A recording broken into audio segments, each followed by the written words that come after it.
রাক্ষস রাক্ষস রাক্ষস মেহেদী হাসান হৃদয় পরিচালিত রাক্ষস সিনেমাটি এবার ঝড় তুলে দিবে, যেটার অভিনয় দেখতে পাবো সিয়াম আহমেদকে।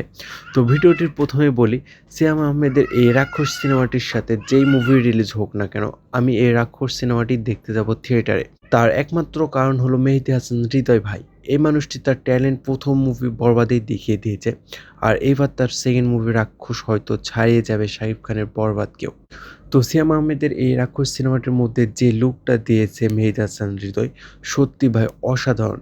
মুখে গোলাপ, হাতে পিস্তল, গায়ে রক্ত। উফ ভাই, যেন দেখেই মনে হচ্ছে তার ভালোবাসার মানুষটি তাকে ধোঁকা দিয়েছে, যে কারণে তার ভালোবাসার মানুষকেই খেয়ে দিয়েছে, আই মিন মেরে দিয়েছে। আর মুভিটির মধ্যে অনেক ব্রুটাল সিন দেখতে পাবো, লাইক বরবাদ। ইভেন বরবাদকেও ছেড়ে যেতে পারে।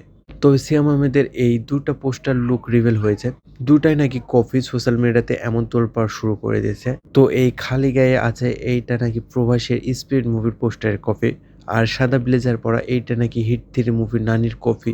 বাট কপি না, এই বিষয়ে মেহেদী হাসান হৃদয় ভাই সব কিছু বলেছেন ইউটিউব চ্যানেলে, যেটা ইউটিউবে সার্চ দিলেই পেয়ে যাবেন। তো যাই হোক, আপনি কি রাক্ষস দেখতে থিয়েটারে যাবেন? অবশ্যই কমেন্ট বক্সে জানিয়ে যাবেন।